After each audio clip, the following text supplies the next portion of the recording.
लड़की ने दोबारा जन्म लेने के बाद सबसे पहले अपने दुश्मन को धक्का दिया, जो स्टील के पाइप से टकराने वाला था। लेकिन वह बचने में बहुत देर कर चुकी थी और इस चक्कर में बुरी तरह घायल हो गई।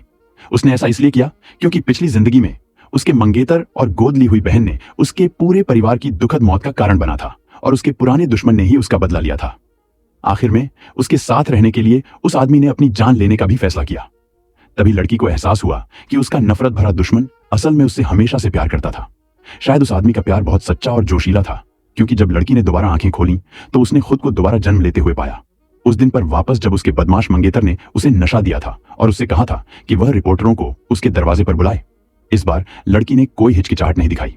उसने तुरंत रिपोर्टर्स को उस होटल में भेजा जहां उसका बदमाश मंगेतर और गोद ली हुई बहन सीक्रेट मीटिंग कर रहे थे, जबकि वह उस आदमी को बचाने के लिए दौड़ी जिसकी उसे अब परवाह थी।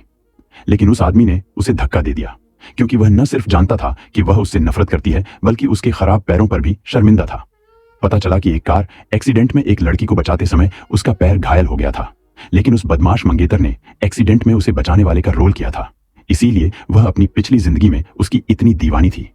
सच जानकर लड़की ने उसकी बुरी बातों को नजरअंदाज कर दिया जब वह उसे भगाने की कोशिश कर रहा था और उनके रास्ते एक दूसरे से टकरा गए। अगले दिन उस आदमी ने उसे 2 ऑप्शन दिए, उसे मारने का मौका या बिना किसी रकम वाला चेक।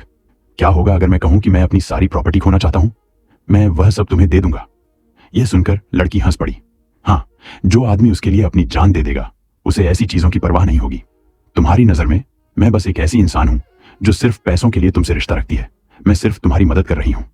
मुझे किसी की मदद की जरूरत नहीं है, खासकर तुम्हारी। लेकिन लड़की ने धीरे से उससे कहा कि वह तैयार है और फिर उसे किस किया। उस आदमी ने कोई जवाब नहीं दिया और मुंह फेर लिया। फिर वह कंस्ट्रक्शन साइट देखने गई, जबकि लड़की को अचानक अपनी पिछली जिंदगी का वह आदमी याद आया जिसे आज ही के दिन एक स्टील पाइप से चोट लगी थी, जिसे उसने रिश्वत देकर किसी को नीचे धकेला था और वह बुरी तरह घायल हो गया था। जैसे ही वह उस आदमी को बताने के लिए कांटेक्ट करने वाली थी, उसे पता चला कि उसने उसे एक दिन पहले ब्लॉक कर दिया था। बेबस होकर वह कंस्ट्रक्शन साइट पर भागी और वीडियो की शुरुआत में दिख रहे सीन पर पहुंची। खतरे का सामना करते हुए लड़की ने बिना सोचे समझे उस आदमी को धक्का दे दिया, जिससे वह खुद भी घायल हो गई। यह देखकर उस आदमी का दिल टूट गया, लेकिन उसे समझ नहीं आया कि लड़की ने ऐसा क्यों किया। जब वह उसके जख्मों पर दवा लगा रहा था, तभी उस बदमाश ने फोन किया और उसे तब एहसास हुआ कि यह लड़की की उसके लिए उसके करीब आने की एक चाल थी। लड़की को लगा कि उसके साथ गलत हुआ है, लेकिन उस आदमी से बहस करने के बजाय उसने उसे फिर से किस किया, लेकिन उसे काट लिया गया। फिर उसने उसे धोखा न देने की धमकी दी और कहा कि अगर उसने ऐसा नहीं किया तो वह कुछ भी करेगा। फिर वह मुड़ा और चला गया। क्या तुम्हारा हो गया?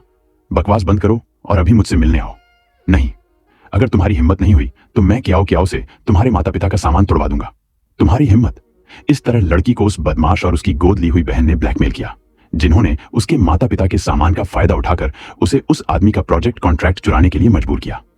उसे क्या पता था कि वह आदमी पहले से ही उसका मकसद जानता था और उसने जानबूझकर डॉक्यूमेंट को स्टडी में सबसे खास जगह पर रखा था। और सच में उसके जाने के बाद लड़की ने उत्सुकता से डॉक्यूमेंट लिया और उस बदमाश के साथ तय की गई मिलने की जगह पर पहुंची।